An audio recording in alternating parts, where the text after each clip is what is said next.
como presentación, ¿no? Ya. Muy bien. Entonces, vamos a hablar de las vías de señalización que se ven alteradas en cáncer de mama. Muy bien. Entonces, ya saben, mi conflicto de interés es de que soy enlace médico-científico para oncología en el norte de México. Entonces, esta es la agenda que vamos a ver hoy. Introducción de cáncer de mama, epidemiología, factores de riesgo, clasificación molecular del cáncer de mama, biología molecular, un poquito nada más de cáncer de mama, estudios moleculares que son de utilidad genómicos para el diagnóstico del cáncer de mama, vías de señalización y la terapia que se puede dar en cada una de estas vías, un poquito de epigenética y heterogeneidad tumoral, y por último también una embarradita de síndromes de cáncer hereditario, porque pues es el área que me gusta, entonces tenía que incluirla. Bueno, entonces, como introducción, pues bueno, ustedes ya saben, el cáncer de mama es un grupo de enfermedades de la mama con una biología molecular heterogénea, y bueno, esto es consecuencia de la interacción entre factores genéticos y ambientales, y debido a su complejidad, pues hay que conocer pues, los mecanismos que la producen para dar un manejo adecuado. Entonces, para esto necesitamos un abordaje multidisciplinario para dar un mejor beneficio al paciente. Entonces, sabemos que 1 de cada 8 mujeres padecerá cáncer de mama en el transcurso de la vida y que de estas, pues, 1 de cada 37 va a fallecer. Muy bien, entonces con respecto a Globocan del 2018, tenemos al cáncer con una incidencia para ambos sexos de 2.088.849, que corresponde al 11.6%, y de mortalidad de 626.679, que corresponde al 6.6% de todos los casos de cáncer. Entonces, empezando ya con el diagnóstico, primero hay que separarlos por la edad de diagnóstico. Sabemos que la mayoría de las pacientes con un 84.7 es diagnosticada posterior a los 40 años, pero sí sigue habiendo un grupo pues, bastante importante de 15.3 que se diagnostica antes de los 40 años. Esto es importante porque, si bien no vamos a tocar tanto el tema el día de hoy, pero la biología molecular del cáncer de mama en la mujer premenopáusica es completamente distinta a la mujer posmenopáusica. Entonces, se deben de tratar como dos enfermedades distintas. Y bueno, el estatus hormonal, pues bueno, tenemos prácticamente mitad y mitad, ¿no? La etapa clínica del diagnóstico, al menos aquí en mi país, se diagnostica entre la etapa 2 y etapa 3 la mayoría de los casos. Sin embargo, pues la idea es de que vayamos reduciendo este diagnóstico a etapas más tempranas. Y bueno, como ustedes ya saben, los factores de riesgo es exposición hormonal, historial personal reproductivo, consumo de alcohol, actividad física, obesidad, etcétera, etcétera. La edad, la etnia, el historial familiar, historial de salud personal, menarca temprana y menopausia tardía, pues van a ser factores de riesgo o factores protectores para desarrollar este tipo de patología. Bueno, entonces ya entrando a la clasificación molecular, tenemos los subtipos ya clásicos que conocemos, luminales, HER2 y triple negativo. Entonces, las firmas moleculares que tenemos, pues en los luminales van a ser los receptores de estrógeno y progesterona. En HER2 tenemos factor de crecimiento que va a estar sobreexpresado. Y en triple negativo, pues como su nombre lo dice, pues no expresa ninguno de estos tres, ¿no?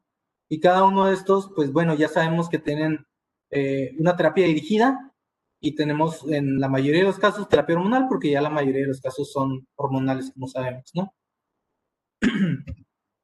Bueno, y aquí está la frecuencia según los subtipos moleculares.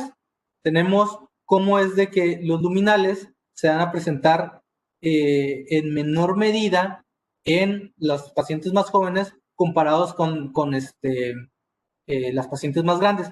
Esto corresponde al hecho de que les estaba diciendo ahorita que es una enfermedad distinta. Incluso, como ya sabemos, normalmente en la mujer joven se presenta de una manera más agresiva.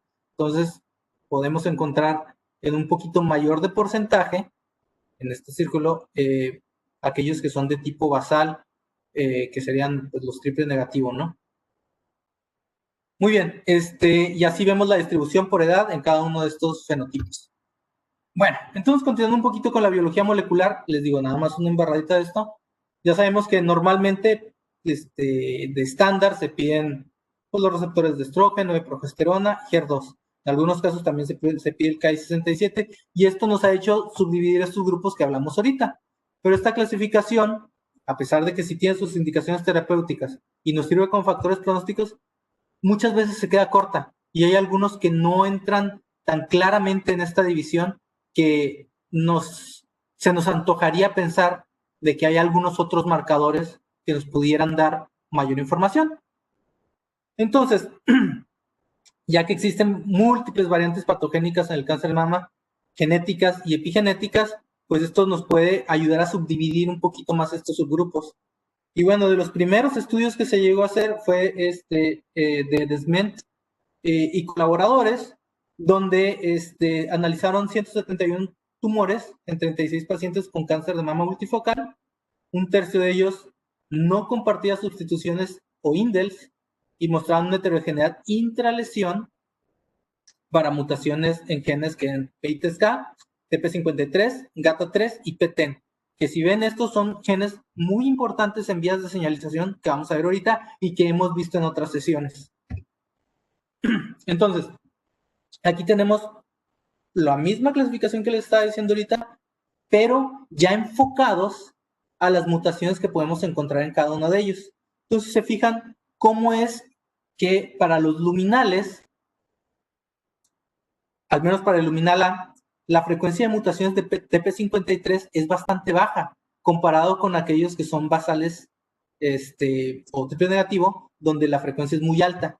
¿A qué se asocia esto? Si sabemos que TP53 es un factor de mejor pronóstico, porque pues, es un gen maestro dentro de la oncología, pues bueno, se va a asociar a un peor pronóstico, a una mayor agresividad, etcétera, etcétera. En cambio, aquí vemos cómo estas vías PI3K pues, se encuentra en prácticamente la mitad de los casos para los luminales A, un tercio para los luminal B y en muy poca medida para los basales, con solo un 7%, y los HER2 pues sí se ve prácticamente la mitad también. Entonces, como les dije, no solamente son mutaciones génicas, sino también tenemos algunos otros tipos de mutaciones, ya sea epigenéticas o algunos otros arreglos como variantes del número de copias. Y fíjense cómo aquí sí se comparten un poquito más, ¿no?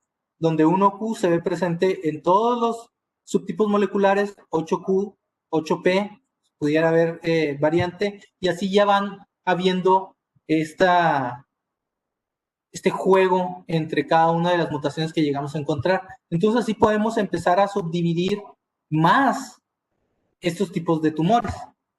Y últimamente ha habido más clasificación a nivel de que vamos encontrando mejores maneras de o mayores marcadores, pues, para poder hacer una mejor diferenciación y dar una medicina más personalizada a nuestros pacientes. Entonces, dentro de los basales, ya tenemos una subdivisión. Tenemos los basal like 1, los 2, los inmunomediados, los equimales, etcétera, etcétera, etcétera.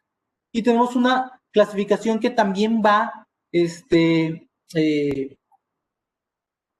pues en auge. Son estos luminales C de que no se comportan tanto como luminales, tienen un peor pronóstico, se comportan más como basales, y aquí se ha visto que tienen mutaciones en ciertos genes específicos que son del clúster D y del clúster G, que estos se asocian a un peor pronóstico. ¿Sí? Entonces les digo, esto va aumentando cada vez más y nos va ayudando a delimitar de una mejor manera. Bueno, entonces, continuando con esto, un poquito de los estudios genómicos que podemos solicitar o estudios moleculares. Bueno, pongo aquí, debido a la heterogeneidad molecular y celular del cáncer de mama, es mandatorio el análisis genético de esta patología. Entonces, los estudios de genoma completo y análisis de expresión identifican subgrupos ayudando con el pronóstico y el tratamiento. Y se fijan, aquí pongo varios de los que se utilizan comercialmente, ¿no? El Oncotype, el BCI, el GGI, el MammaPrint muy famoso y el PAM50. Todos estos, pues bueno, van a tener cada uno su función específica, nos sirven para saber un riesgo de recurrencia, para saber si damos quimioterapia o no damos quimioterapia en ciertos tipos de de cánceres, como por ejemplo los luminales, se ve el MammaPrint, o algunos otros, ¿no? Que generalmente pues van a ser o predictivos o para tratamiento. Bueno, entonces ahora sí entrando de lleno al tema que venimos hoy. Entonces las vías de señalización que se van a ver afectadas en cáncer de mama son múltiples. Y bueno, aquí les pongo, existen múltiples eventos genéticos y epigenéticos que conllevan el escape de mecanismos normales de proliferación, supervivencia y migración. Esto siempre acuérdense de nuestro circulito de los hallmarks de cáncer, cómo se van a ver afectados cada uno de estos puntos. Entonces, las vías más predominantes en cáncer de mama son la vía de estrógenos, que va a ser la primera que vamos a ver, la vía de señalización HER, vía WNT, y hay otras vías que también son importantes, como la vía Notch y la vía de las ciclinis. Entonces, empezando con la vía de los estrógenos, o la vía estrogénica, tenemos cómo llega el estrógeno de manera extracelular y tiene que unirse a sus receptores, que es un dímero, un heterodímero entre la subunidad beta y la subunidad alfa, que al unirse pueden interiorizar este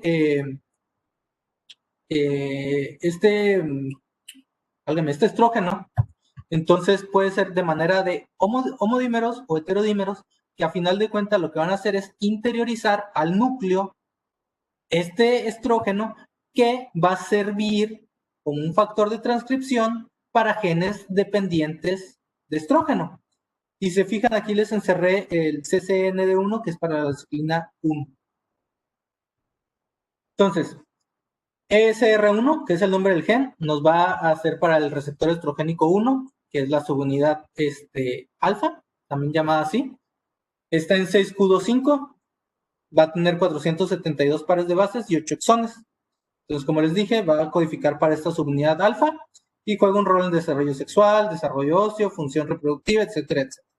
Aquí en cáncer específico, pues tiene que ver con múltiples tipos de tumores que tienen que ver con dependientes estrógenos. Aproximadamente el 75% de los casos de cáncer de mama lo van a expresar, y la biología y terapéutica de van a depender no solo de la forma completa, que es la que conoceríamos como el ESR alfa, sino también de algunas isoformas. Por ejemplo, la isoforma 36 se va a asociar a un fenotipo metastático y de pobre pronóstico. Y esto nos puede explicar por qué algunos pacientes no tienen una buena respuesta al tamoxifeno.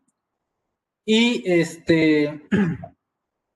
bueno, pues bueno, esto también nos explica por qué nada más el 70% responden a una terapia endocrina. Continuando con SR2 el receptor beta, está en el cromosoma 14, tiene 245,000 pares de bases, y bueno, va a codificar para una familia de receptores nucleares de estrógeno, que pues bueno, puede unirse a ligandos relacionados de 17 beta-estradiol y se une a secuencias de ADN específicas promoviendo la transcripción. Entonces lo podemos tomar como un factor de transcripción putativo, así como estábamos viendo que pasa la señal, ¿no? Y es bien interesante porque hasta hace poco no se conocía muy bien su función en cáncer de mama. Solo sabía que estaba alterado, así como el ESR beta, digo alfa. Y aquí se vio que al analizar varios tumores, vieron que disminuía su expresión en los procesos de carcinogénesis y que interactuaba directamente con TP53. Entonces, a niveles altos de ER beta, se asoció un menor riesgo de una hiperplasia atípica o de lesiones premalignas también. Entonces, pudiera ser, tomarlo como un factor de buen pronóstico, el tener una sobreexpresión de la subunidad beta, ¿no? Continuando, BRCA1, como ustedes ya bien lo conocen, es un gen supresor tumoral, está en el cromosoma 17, y es bien importante porque tiene que ver con los sistemas de reparación del DNA. Entonces tiene que ver con los sistemas de reparación de rupturas de doble hebra y de hebra sencilla, y se sabe que hasta el 40% de los cánceres de mama se asocian a esto, y 80% de los cánceres de ovario. Va a inhibir parcialmente la señalización de R alfa, por lo tanto evita de que haya esta señalización exagerada hacia el núcleo de genes relacionados a la vía de estrógenos. Entonces lo podemos ver como un antagonista de esta vía. Continuando, CCND1, si se fijan, fue uno de los genes que les estaba encerrando ahí, de la ciclina D. Está en el cromosoma 11 en su brazo largo. Pues bueno, es un productor de proteínas. Su proteína va a codificar para la ciclina D, que tiene que ver con el ciclo celular. Y este es extremadamente importante porque tiene que ver con el punto de restricción del ciclo celular. Si se acuerdan, el punto de restricción está entre G1 y S. Entonces, si no puede superar la célula este punto, no entra en división celular y se queda arrestada hasta que se repara o entra en apoptosis. Entonces, ¿qué tiene que ver aquí en cáncer de mama? Entonces, el sinergismo de la retroalimentación de la ciclina, perdón, aquí está mal escrito la ciclina D, y D1 y el receptor de estrógenos alfa pudiera explicar mecanismos de resistencia, permítanme, mecanismos de resistencia antiestrogénica en relación a la combinación de los inhibidores de CDK4/6 para la terapia endocrina. Entonces, este es súper importante como un factor pronóstico y de tratamiento. Entonces, ya entrando a los medicamentos o los fármacos que vendrían asociados a esta vía, pues bien, son los SERM, que van a ser estos moduladores selectivos de los receptores estrogénicos. Y bueno, debido a la interacción entre ambos receptores y sus diversos ligandos, se complica describir el mecanismo de acción de estos mismos. ¿Pero qué van a hacer? Pues en sí lo que hacen es bloquear esta cascada del receptor estrogénico. Entonces, evitan de que haya esta transcripción hacia el núcleo y por lo tanto de que haya esta activación transcripcional de genes relacionados a la vía estrogénica, como la ciclina dependiente de sinasa o la ciclina D, ¿no? Entonces, se sabe que de estos, pues bueno, el tamoxifeno va a reducir las recurrencias entre un 40 y un 50%, y que el uso prolongado de amoxifeno lleva a un riesgo incrementado de cáncer de endometrio. Estos son datos importantes dentro de estos inhibidores, ¿no? Y dentro de los eventos adversos que se ha conocido dentro de este grupo de medicamentos son síntomas menopáusicos, coágulos, cáncer de endometrio o sarcomas uterinos. Y aquí vemos cómo todos estos fármacos lo que van a hacer simplemente es bloquear este estrógeno que entre a sus ligandos, evitar de que se active y que se pueda translocar al núcleo y lleve a estas vías de señalización. Bueno, entonces continuando con esto, tenemos los inhibidores de aromatasa, que estos son un poquito más sencillos porque van a evitar de que se formen estas señales que estimulan a los receptores de estrógenos. Entonces, aquí no es como en los CERN, que bloqueaban directamente al receptor, con la unión del receptor con su ligando. Aquí lo que hacen es de que no haya ligando. Entonces, son una alternativa para tratar el cáncer de mama dependiente de estrógenos y evitan la producción de estrógenos por bloqueo de la aromatasa. Se dividen en dos grupos, que son los esteroideos y los no esteroideos. Bueno, entonces, continuando ya con las vías de señalización, tenemos esta que es de las más importantes, que es la vía de señalización HER2. Entonces, tenemos aquí en esta diapositiva cómo están en la parte superior los ligandos y su receptor HER2. Hay que acordarnos que esta es una familia de receptores, que puede estar HER1, HER2, HER3, HER4. El nombre correcto de HER2 es ERBB2. Esta proteína pues ya se conoce como HER2. Entonces estos pueden hacer homodímeros o heterodímeros. Entonces, al momento que hacen estos dímeros, van a favorecer una fosforilación que puede hacer que active una de las dos vías que vamos a hablar ahorita, que es la vía de las MAP quinasas de su lado derecho, y de su lado izquierdo tenemos la vía PI3K, AKT-mTOR, ¿no? Entonces, a final de cuentas, todas estas vías lo que van a llegar a hacer es promover el ciclo celular, ayudar a la supervivencia celular, a la proliferación de la misma, y pues en estos casos de cáncer, pues bueno, no nos conviene que haya nada de esto, ¿no? Bueno, la sobreexpresión de HER2 se ve en un 15 a 20% de los casos de cáncer de mama, y bueno, se puede detectar con un FISH, y pues bueno, nos sirve para terapia específica como la PAPNIB, trastuzumab, entre otros, ¿no? Entonces aquí les pongo el gen más importante de esta vía, que viene siendo RBB2, o HER2, su proteína.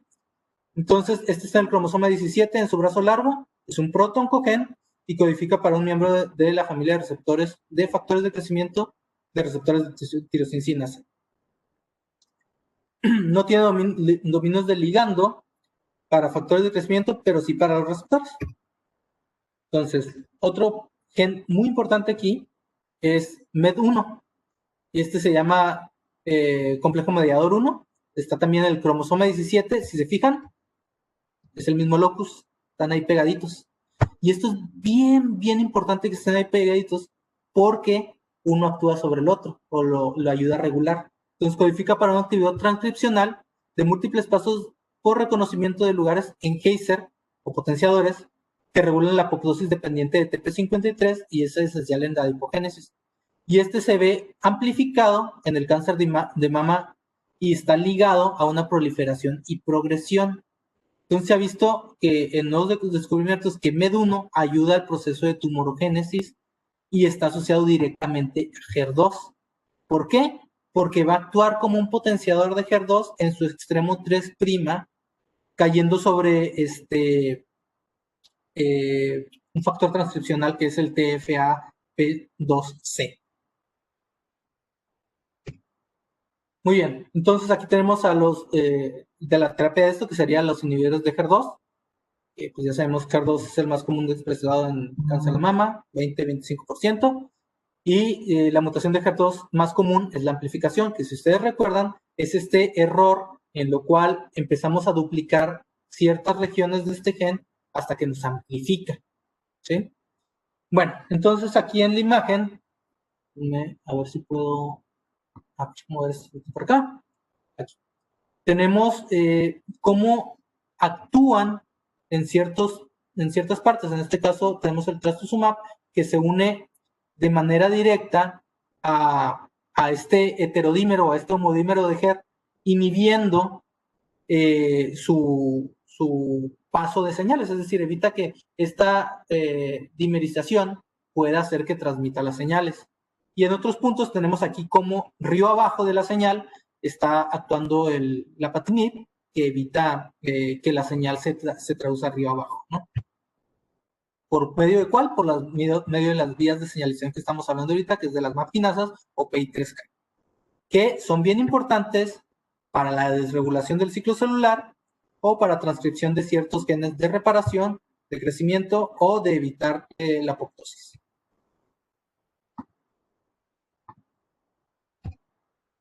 Muy bien, entonces aquí les pongo algunos ejemplos que los mecanismos de acción y su mecanismo de resistencia. Tenemos para trastuzumab por citotoxicidad mediada por anticuerpos, dos mutaciones de HER2. De como, dígame, se me fue la palabra.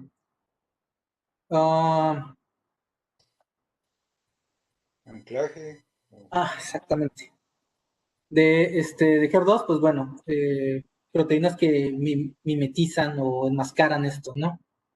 Inhibición de la vía PI3K por activación de vías alternas. Esto es bien importante. Siempre en oncología, el cáncer lo que va a hacer es, siempre que le bloqueamos una vía, va a buscar una vía alterna. Entonces, por ejemplo, algo bien importante, en el cáncer de mama metastásico, que es de receptores hormonales positivos, una de las terapias que ya conocemos son los inhibidores de CDK. Entonces, al nosotros hacer este bloqueo, va a buscar otras vías. Entonces, la vía principal que busca posterior a esto es PI3K. Entonces, así siempre el cáncer va a buscar una vía alterna a la que la bloqueemos. Entonces, esto es uno de los mecanismos importantes. Entonces, hablando de esta vía, aquí tenemos la vía PI3K AKT-mTOR. Entonces, esto es bien, se ve muy aparatosa, pero no se preocupen, no está tan difícil. Tenemos nuestro receptor de tirosina sinasa en la superficie, se acopla un factor de crecimiento y esto va a traducir una señal en lo que va a activar de manera constitutiva a que haya un cambio de PIP3, de PIP2, perdón, a PIP3, esto es por PI3K, y su inhibidor o su antagonista va a ser PTEN. Entonces PTEN va a actuar como el principal antagonista de esta vía. Y como ya sabemos, también se puede asociar al síndrome de Cowden cuando tenemos mutaciones germinales en este. Entonces, tenemos este paso de PIP2 a PIP3, entonces esto va a activar a PDK1, que a su vez va a activar a AKT. Entonces, de aquí es donde empieza lo bueno, digamos.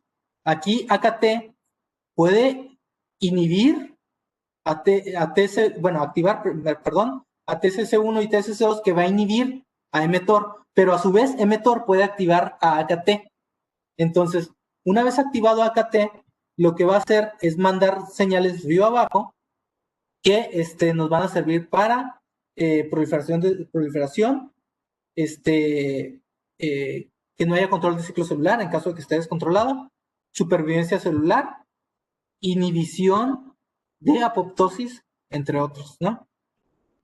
Entonces, desde este otro lado, ahorita vamos a hablar un poquito más, que es más bien para la vía mTOR, para la vía MAPK. Bueno, de las mutaciones de PI3K van a corresponder un 30% de todos los casos y la principal subunidad que sea afectada es la 110A. Entonces, esto junto con la pérdida de PTEN, es decir, ya no tenemos un regulador y tenemos mutaciones de PI3K, pues bueno, nos va a desencadenar crecimiento descontrolado, ¿no?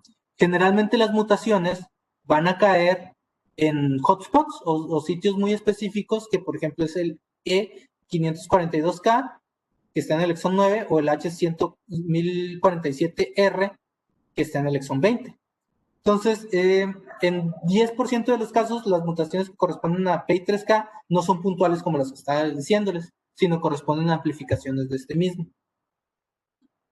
Y bueno, una cosa bien importante de PI3K es que va a provocar la desdiferenciación de luminal a basal. Entonces, por eso siempre es importante rebiopsiar. Es decir, cómo estaba en algún momento y cómo está ahora. ¿Qué mutaciones tuvo en este momento y qué mutaciones tengo ahora? Porque el tratamiento se me va a modificar. Bueno, entonces, tenemos aquí el gen PI3K, está en 3Q, es un protoncogen y codifica para la subunidad A que les estaba mencionando ahorita y es responsable de varias funciones de proliferación, supervivencia, de granulación, tráfico y migración celular. mTOR está en 1P36. Este va a codificar para una sinasa de la vía PI3K. Y si se fijan, he puesto así como un código de colores con cada gen. Los rojos significan que son de respuesta a daño. Azules que les estaba poniendo ahorita son genes supresores, no, perdón, protoncogenes. Y los amarillos son genes supresores tumorales. Se me olvidó comentarles eso. Bueno, entonces va a actuar como un blanco para el resto del ciclo celular o efectos inmunodependientes de FKBP12 y el complejo de rifampicina. También es bien importante en esclerosis tuberosa, ya que nos va a ayudar al tratamiento para esto, ¿no? Bueno, es responsable de varias funciones de proliferación y supervivencia celular. Entonces, ya hablando de la terapia dirigida para esto, son los inhibidores de mTOR. Entonces, aquí es, como les dije, mTOR es un miembro de la familia de las sinasas PI3K y está mediado de respuesta del daño celular, del daño al DNA y la deprivación de nutrientes.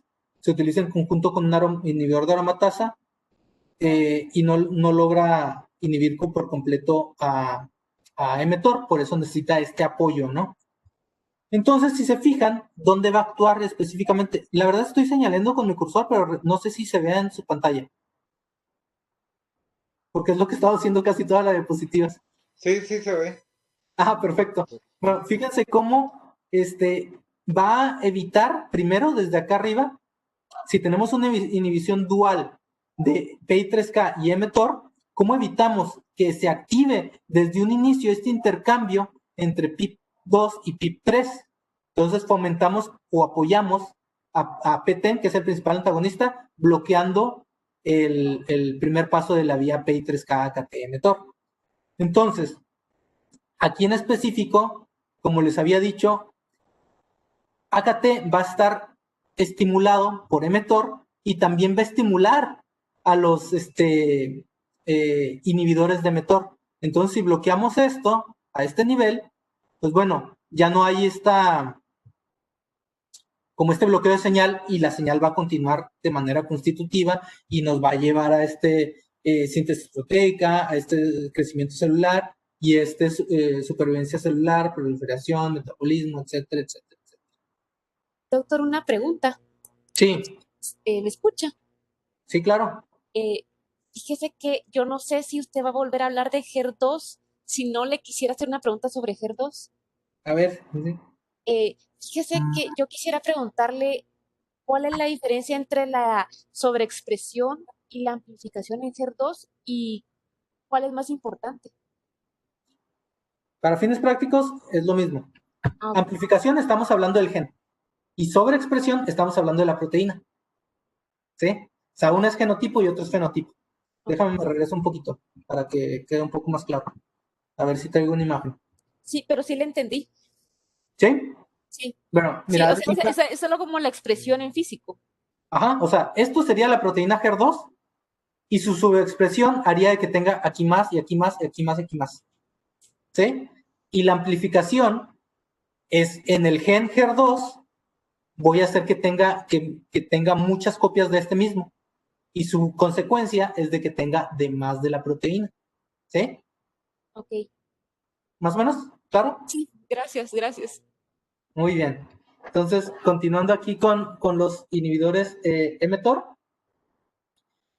Bueno, va a haber ciertas mutaciones que provocan resistencia, algunas que van a generar activación de vías alternas, y esto va a ser en función a la heterogeneidad genética que tienen el cáncer de mama. Entonces, fíjense cómo aquí les pongo esto de la heterogeneidad. Hay algunas células que sí van a tener una alta actividad de HER2 y otras que no tienen tanta. Entonces, siempre vamos a acabarnos de una subpoblación cuando damos cierto tipo de fármaco, pero a final de cuentas hay una o dos células que se escapan a esto, que es lo que nos va a dar las metástasis a distancia, a final de cuentas. Y eso me faltaba aquí. Un punto importante es que la acidez y los niveles de oxígeno bajo van a disminuir la actividad de mTOR, y esto es importante para ciertas cuestiones del tumor, ¿no? Porque tiene que ver con el microambiente tumoral. Acuérdense que hay tres factores bien importantes que van a fomentar la heterogeneidad genética de un tumor. Y uno de ellos es el microambiente tumoral. Entonces, si tengo niveles hipóxicos o ácidos, pues van a modificar la expresión de ciertos genes, ¿no? Bueno, continuando con, si es lo que seguía, sí, los inhibidores de PI3K. Entonces, estábamos hablando de la vía PI3K AKT-mTOR, ya hablamos de los inhibidores de mTOR, sigue PI3K, que es el primer paso. Entonces, es una de las vías de señalización más importantes de todo el organismo. Existen múltiples isoformas, pero nosotros la que nos más interesa es esta, la P110A, que es lo que estábamos hablando ahorita. Y además de la inhibición de PI3K, poseen una actividad inmunomoduladora y de angiogénesis sobre el microambiente tumoral. Entonces, aquí está la vía. Tenemos nuestro factor de crecimiento, otra vez lo que estábamos hablando ahorita, está PI3K que hace cambio de PIP2 a PIP3, pero si ponemos aquí un inhibidor en este punto, pues vamos a reducir la cantidad de este intercambio y por lo tanto la activación de la misma. O sea, vamos a evitar que se fosforile AKT y desencadene río abajo toda la señalización. Entonces, hagan de cuenta que estamos bloqueando en este punto, ayudando a PTEN a que bloquee lo que falta, y si le damos en combinación con un inhibidor de mTOR, pues estamos prácticamente bloqueando toda la vía. Y en estas células que son altamente dependientes de esta proliferación por esta vía, pues bueno, las estamos matando. Ese es el mecanismo de este tipo de agentes quimioterápicos. Bueno, entonces aquí dentro de estos, pues bueno, tenemos a los inhibidores de mTOR, tenemos a Afinitor, y aquí en los de PI3K tenemos al Pelixib, ¿no? Ok. De efectos secundarios pueden tener diarrea, rash, pérdida de cabello y fatiga. Entonces, continuando con la vía de las MAP-quinasas, si se acuerdan, de HER2 nos íbamos a dos lados, PI3K o MAP-quinasas. Entonces, de su lado derecho tenemos aquí a PI3K y de su lado izquierdo tenemos a la vía de las MAP-quinasas o la vía RAS, BRAF, NRAS, todos estos genes que ya se conocen de memoria de todos los otros tumores, aquí también están. Entonces, igual, tenemos un receptor de tirosincinasa, tenemos su ligando, empieza a activar la vía RAS, que, bueno, hay una conjunción de un complejo que incluye el gen SOS, que es Son of the Sevenless, el gen SSH y GRB2. Entonces, al tener toda esta unión de este complejo, vamos a activar el cambio en RAS, que haga un cambio de GDP a GTP. Entonces, este cambio va a fosforilar de manera secundaria a RAF, y a su vez, bueno, a RAF, a BRAF, a CRAF, a su vez activan o fosforilan a MEC1 y MEC2, que a su vez fosforilan a ERK1 y 2, que se van a translocar al núcleo y van a ser de función de factor de transcripción, que nos van a activar genes para proliferación, genes para diferenciación, etcétera, etcétera, etcétera, ¿no? Ok. De esta no les traigo los genes en específico porque ya los hemos visto, los vimos en otras sesiones y después nos alargamos mucho. Entonces, la vía WNT, que también ya la vimos en cuestiones de veces pasadas, acuérdense que aquí va a regular la actividad de la beta-catenina. Entonces, si tenemos mucha beta-catenina, se forma un complejo con APC y laxina, entre otras, que van a ponerle ubiquitina, van a ubiquitinizar a esta beta-catenina y la mandan al proteosoma. ¿Sí? Esto, obviamente, cuando no necesitamos que haya genes que se tengan que transcribir o que haya un exceso de beta-catenina. En pérdidas de esta vía en específico, la beta-catenina se aumenta, no se forma adecuadamente este complejo de inhibición de beta-catenina, se trasloca hacia el núcleo y me va a servir como un factor de transcripción para genes de diferenciación, de crecimiento y de todo lo que estábamos viendo ahorita, ¿no? A ver, ¿qué me falta de esta? No. Un punto muy importante, esta vía está regulada de manera negativa, perdón, por DKK1, y este es un gen muy importante, o una proteína muy importante en cáncer de mama, porque juega un rol en el proceso de metástasis, principalmente en los cánceres de mama triple negativo. Entonces, fíjense cómo cada uno de estos vías que hemos visto alterados se ven en ciertos puntos de la carcinogénesis. Los primeros son bueno, por ejemplo, la vía de las ciclinas que vamos a ver ahorita se ve muy al inicio. La vía HER2 también se ve muy al inicio, pero ya sus vías subsecuentes las vamos a ver a la progresión. O por ejemplo, la vía WNT ya la vemos en un proceso metastásico también. ¿Okay? Bueno, entonces, las ciclinas. Acuérdense que las ciclinas interactúan con las ciclinas dependientes de sinasa. Entonces aquí en la parte inferior, en la parte B, les pongo qué ciclina actúa con qué ciclina dependiente de sinasa. La más importante que vamos a tratar ahorita es la ciclina D con la ciclina dependiente de sinasa 4 y 6. ¿Por qué? Porque como les dije ahorita, actúa aquí. en el punto de restricción. Entonces, toda célula que no pueda cumplir los requisitos del punto de restricción no entra en división celular y esta célula va a morir. Se arresta, se repara o se muere. Entonces, sí tenemos otras ciclinas en varios puntos, por ejemplo, aquí en G2M, que es el factor promotor de la mitosis, actúa la ciclina 1 con, la ciclina B y ciclina A con el CDK1. Y en aquí en la anafase, en el factor promotor de la anafase, actúa la ciclina B y CDK1. Entonces, fíjense cómo este ciclo de las ciclinas, cómo empieza la actividad de las ciclinas dependientes de cinasa a aumentar a manera de que tenemos este ciclo celular, ¿no? Y cae drásticamente al final del ciclo celular. Pero esto lo vamos a ver desregulado en cáncer. Siempre tenemos esta sobreproducción de ciclinas y de ciclinas dependientes de cinasa porque el ciclo nunca termina y sigue duplicándose, ¿no?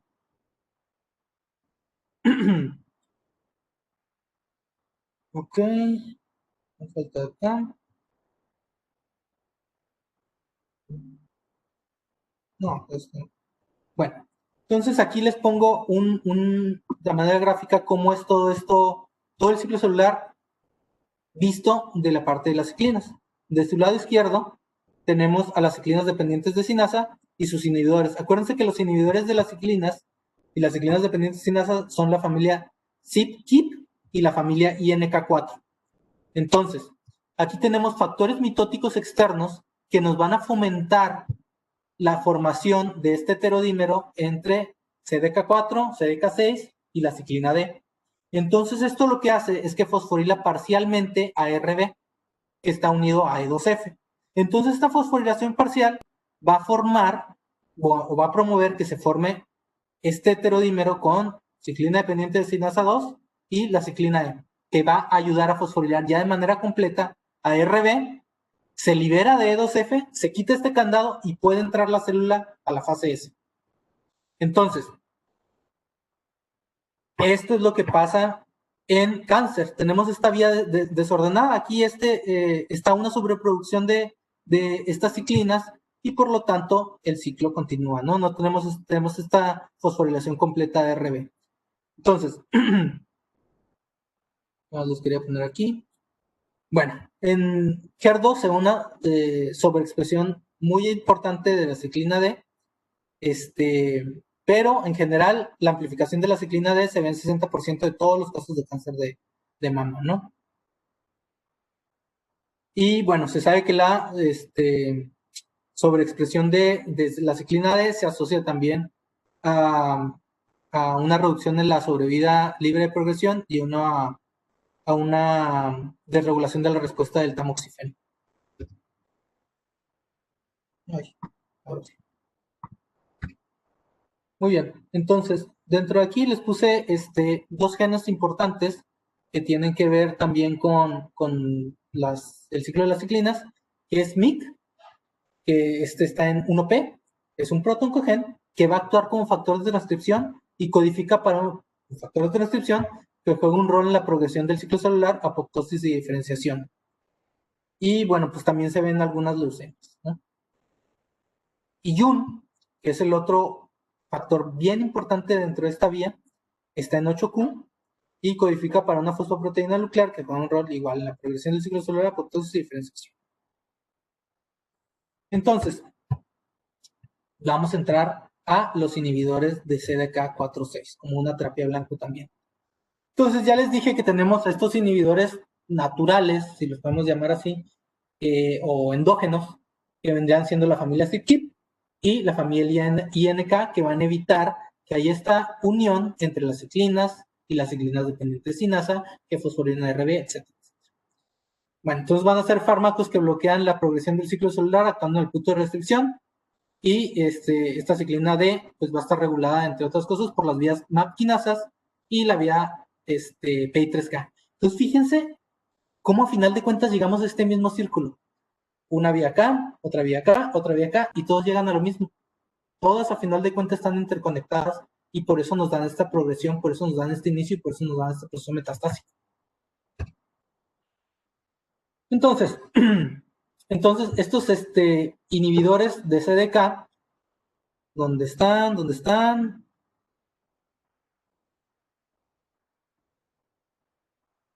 Bueno, aquí tenemos los inhibidores de PI3K, aquí están los inhibidores de CDK2, que pues nos evitan la unión de CDK2 con la ciclina E. Por aquí deberían de estar, pero se me hace que no los puse, los inhibidores de CDK4/6, que son los que fosforilan inicialmente a RB. Fíjense cómo todas estas cosas que se ven alteradas son la pérdida de los represores, que son la familia CYP/KIP, y aquí no está, pues aquí están, perdón, ya los encontré, y los INK4. Entonces, al tener este bloqueo, pues bueno, ya ayudamos a estos inhibidores a que eviten la progresión del ciclo celular. Otras vías importantes, a ver, ¿qué me faltó aquí? Pues nada, pues como ya saben, aquí en los inhibidores de ciclinas, pues tenemos a ribociclib, palbociclib, abemaciclib, ¿no? Muy bien, y pues importante saber también es de que, pues, ribociclib es el único que se ha comprobado hasta ahorita que, actúa en el subgrupo exclusivamente, bueno, el único que hizo un estudio exclusivamente en mujeres premenopáusicas. Como les dije ahorita, hay que tener esta diferenciación importante entre estos dos tipos de enfermedades. La vía Notch, pues esta vía realmente no se ve muy alterada en cáncer de mama, sin embargo es una de las que se ve también dentro de esto, ¿no? Consiste en 5 ligandos Notch llamados delta-like 1, 3, 4 y Jagged 1 y 2. Entonces, estos receptores se van a unir y lo que van a hacer es de que al hacer este corte de esta como fragmento que tiene Notch, se va a translocar hacia el núcleo y va a fomentar que haya una activación de ciertos genes que tienen que ver con toda esta diferenciación celular. Se sabe que está alterada en 20% de los casos de cáncer de mama asociados a HER2 y provocan que sean más agresivos este tipo de tumores. Y bueno, se sabe también que si tenemos niveles de expresión altos de Notch2 y de JAK1, vamos a tener un peor pronóstico. Bueno, continuando, les comenté después de las vías íbamos a hablar un poquito de epigenética. Entonces, si se acuerdan, la epigenética son todos esos cambios que no alteran la secuencia de DNA, pero sí su conformación. Es decir, voy a metilar, voy a acetilar. Es decir, voy a relajar mi hebra o la voy a condensar. ¿Y esto de qué me hace? Pues me genera que se expresen ciertos genes o que no se expresen. Entonces, aquí les pongo los estudios. Lo más estudiado es la demetilación de ciertos sitios de unión a enhancer o potenciadores de factores de transcripción como el receptor de estrógenos alfa, FOCA1, GATA, en particular GATA3, y en pacientes con CA de mama, receptores hormonales positivos. Actualmente, gracias a estudios de transcriptoma, los long non-coding RNAs han cobrado un peso importante, contando con 215 con una expresión aberrante en una serie de 995 pacientes. Y el más importante es el EPIC1, que se ha visto una importante hipometilación del mismo y que va a regular la expresión o sobreexpresión en algunos tipos de tumores luminal B por interacción con el gen CEMIC. Bueno, y a diferencia de los fenómenos de hipermetilación en las células CPG, los tumores que tienen long non-coding RNA muestran un gran grado de hipometilación, lo que les estaba comentando ahorita, y las epimutaciones afectan no solo estos genes que les mencioné ahorita, sino a ATM, ATR, estos ya saben que se asocia al síndrome de ataxia telangiectasia, y en mujeres portadoras de esto nos aumenta el riesgo de cáncer de mama. FGFR1, FOXA1, que es un gen maestro de la cascada de diferenciación sexual, por eso tiene tanta importancia en mama. IGFR1, NF1, que se saben que se asocia a neurofibromatosis, NOTCH2 y TOPO. Ok, entonces aquí les pongo un dibujito de cómo actúan estos oncomir y estos supresores de tumor MIR.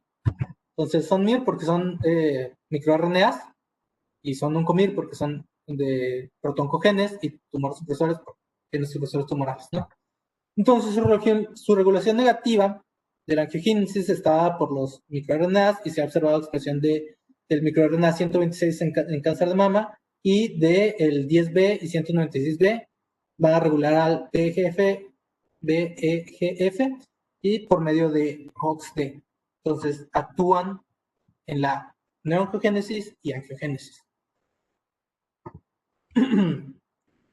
Bueno, entonces, ya dentro de los últimos temas, ya son las últimas diapositivas, tenemos a la heterogeneidad tumoral del cáncer de mama.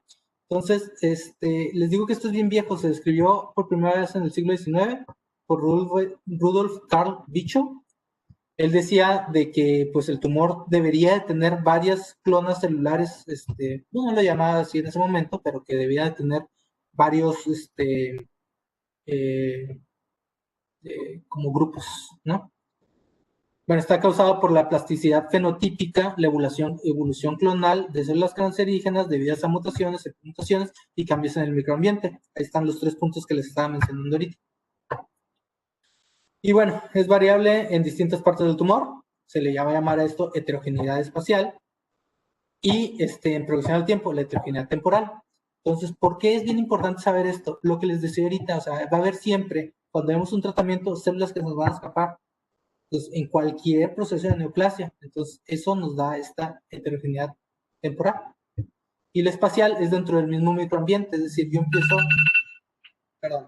empiezo a tener cambios de la arquitectura del tumor dependiendo de cómo se modifica este microambiente.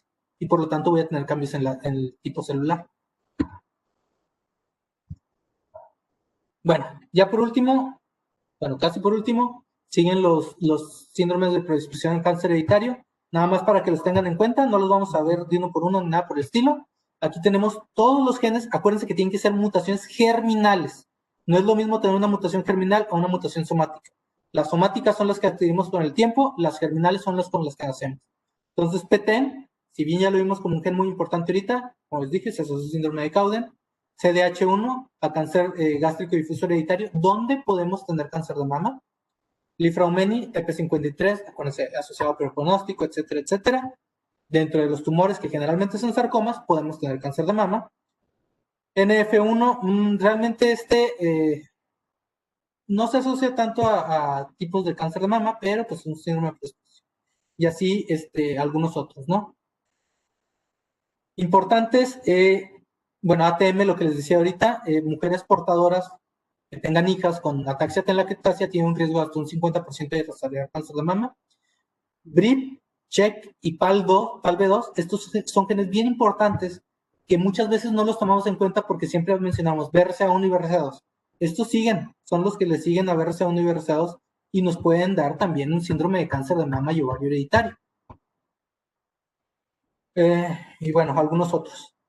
Entonces, continuando con esto, ya para terminar la sesión, vamos a hablar de los inhibidores de PARP como terapia dirigida. Entonces, estos han salido actualmente al quite, especialmente en los cánceres de mama triple negativo. Entonces, son un grupo de fármacos que inhiben la enzima poliadenil ribosa polimerasa. Entonces, PARP1 está involucrado en la reparación de rupturas de hebra sencilla, de CCSB, son las de hebra sencilla, y por su inhibición se aumentan las rupturas de DNA. Entonces, ¿qué vamos a fomentar? Nosotros queremos que este DNA aberrante se rompa, que esta célula no pueda ser viable y entre en apoptosis. Por eso estamos inhibiendo esta vía de reparación, que tiene que ver con BRCA, ¿se acuerdan? Entonces, múltiples neoplasias dependen de mayor o menor medida de esta enzima en comparación con las células normales y su uso combinado con radioterapia va a aumentar su efectividad y se utiliza en pacientes con variantes patogénicas en BRCA. ¿Por qué? Pues porque tiene que ver con esta vía de reparación. Entonces, aquí les pongo en esta imagen cómo tenemos una ruptura de hebra sencilla, donde llega toda esta maquinaria por PARP, que detiene la horquilla de replicación y hace este ciclo de repriming y replicación hasta que se resetea la horquilla de replicación y nos deja un DNA intacto, ya sea por la vía de reparación homóloga, por la vía de extremos no homólogos o por la vía de reparación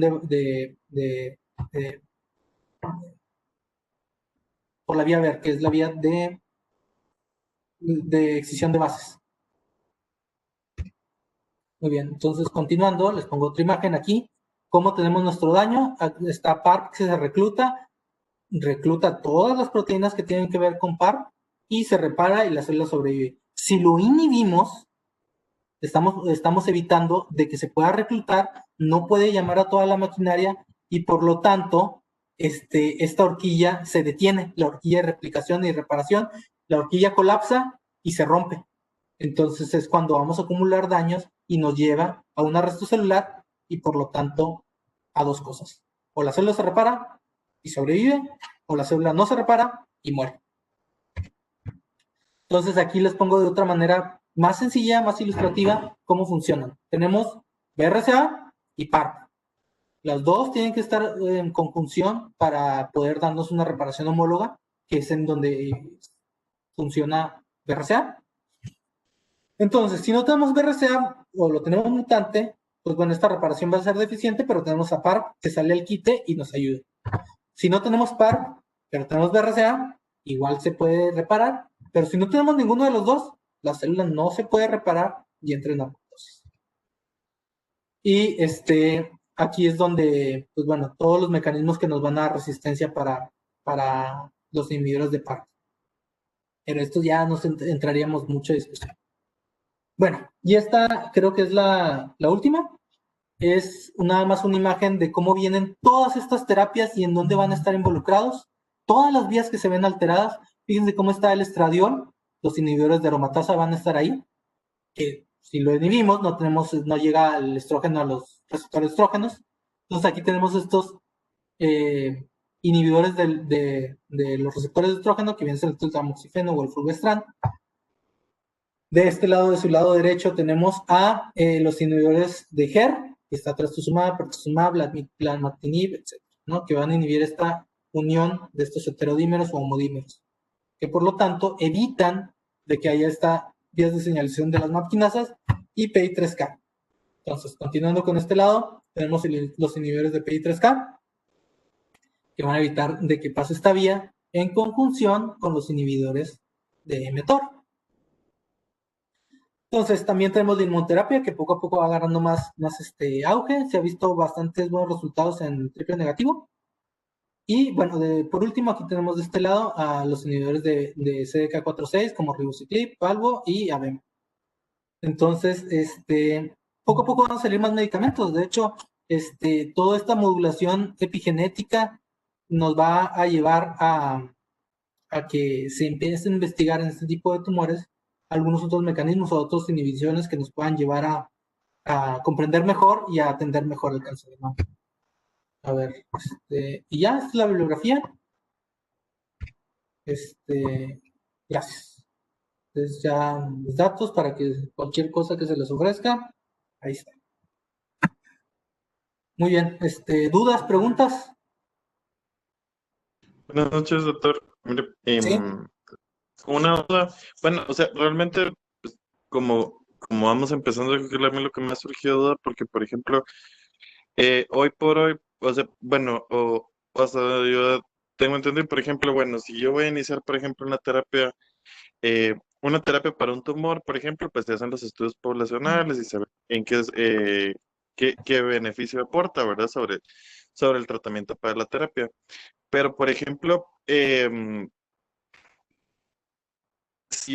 por ejemplo, si yo uso, por ejemplo, con el ejemplo de la terapia anti-HER2, por ejemplo, si yo utilizo una terapia anti-HER2, o por ejemplo, yo uso un inhibidor de mTOR, o por ejemplo, yo uso un inhibidor de la MAP quinasa, o uso, por ejemplo, eh,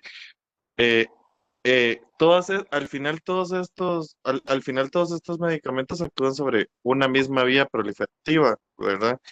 Entonces, por ejemplo, ¿hay alguna indicación o hay alguna forma, por ejemplo, de hacer algún análisis genómico, por ejemplo, previo a iniciar la terapia para decidir, por ejemplo, bueno, probablemente, por ejemplo, este paciente específico, o sea, como en el concepto de medicina personalizada, por ejemplo, este paciente tiene una más importante, por ejemplo, que otra, y entonces, pues, de pronto no se beneficiaría tanto de iniciar la primera línea para la población en general, porque la otra cosa que me causaba duda es que, por ejemplo, y que hemos discutido en varias ocasiones, es de que, por ejemplo, que yo tenga, o sea, que yo tenga una mutación tampoco quiere decir que finalmente yo esté expresando, un fenotipo aberrante, ¿verdad? O sea, puede ser que yo tenga la mutación, pero que finalmente no expresa el fenotipo aberrante. Entonces, al final, cuando uno ve como todo esto, o sea, como toda esta combinación de líneas, dice, bueno, pues de plano, por eso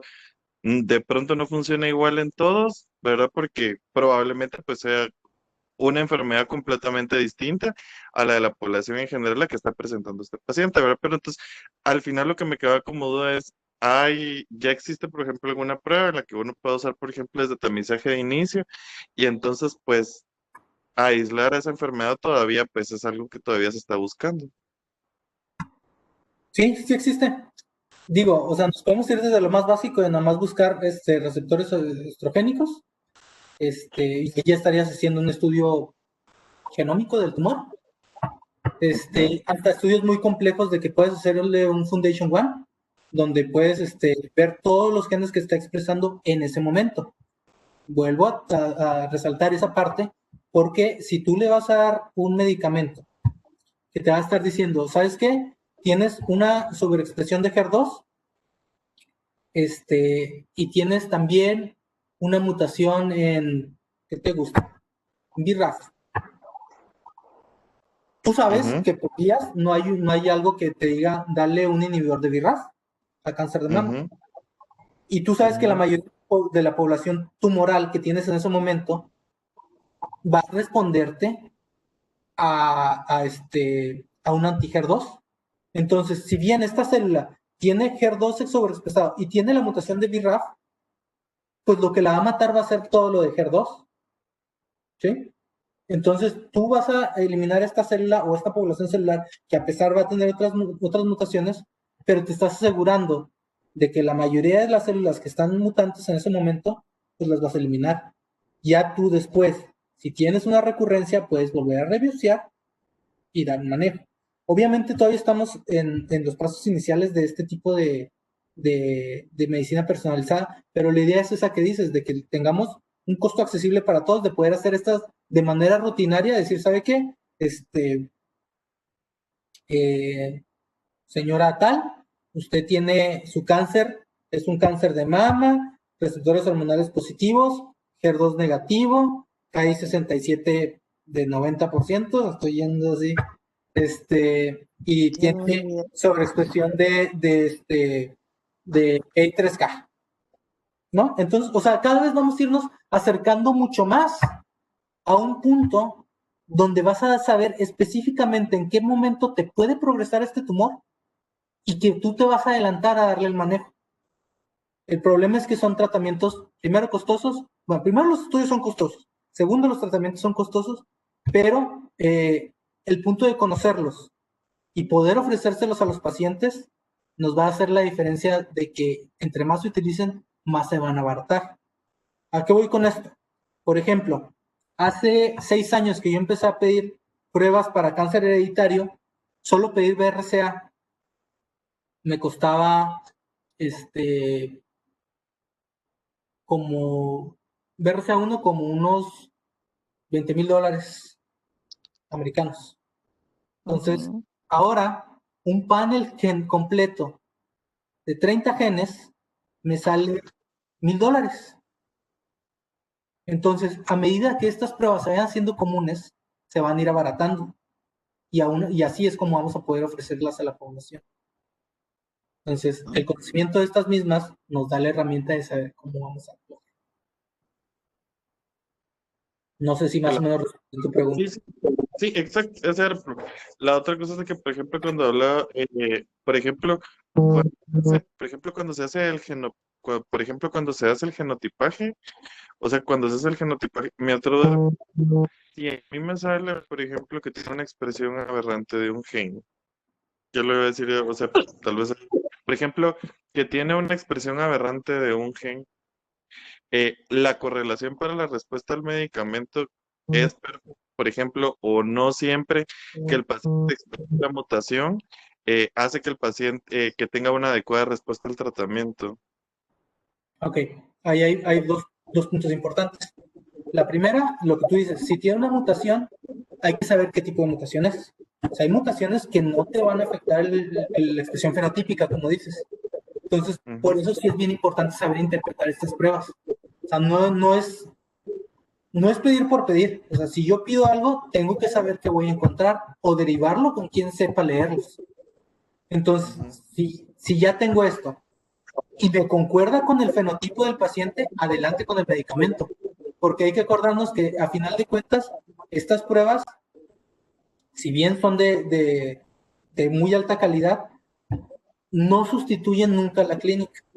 Es decir, si yo empiezo a darle un medicamento y no está respondiendo, pues no va por ahí, a pesar de que el estudio me diga tal cosa. Y eso lo hemos visto hasta ahorita en la práctica clínica. ¿Cuántas veces no hemos tenido un cáncer de mama luminal y pensamos que le va a ir bien y de repente tiene una progresión rápida o empieza con cualquier otra cosa, ¿no? ¿Por qué? Porque tal vez no le hemos estudiado lo suficiente o tal vez no tenemos la tecnología hasta el momento para poder estudiar lo suficiente. Entonces, sí, Sí, a pesar de que estas herramientas sean muy útiles, siempre la clínica va a mandar. sí, cabrón. Por eso, porque, por ejemplo, o sea, por ejemplo, por la misma expresión epigenética, o sea, cuando uno empieza a ver, por ejemplo, lo de la expresión epigenética o sea, de la misma expresión aberrante genética, entonces pues de pronto no dice, ¿verdad? Bueno, puede tener la aberración, pero epigenéticamente los mismos cambios epigenéticos pueden hacer de que no se exprese o que se sobreexprese, aunque la mutación no sea fuerte. Y entonces, eso es lo que pues me imagino que todavía, pues que con el tiempo, pues va a ir mejorando, ¿verdad?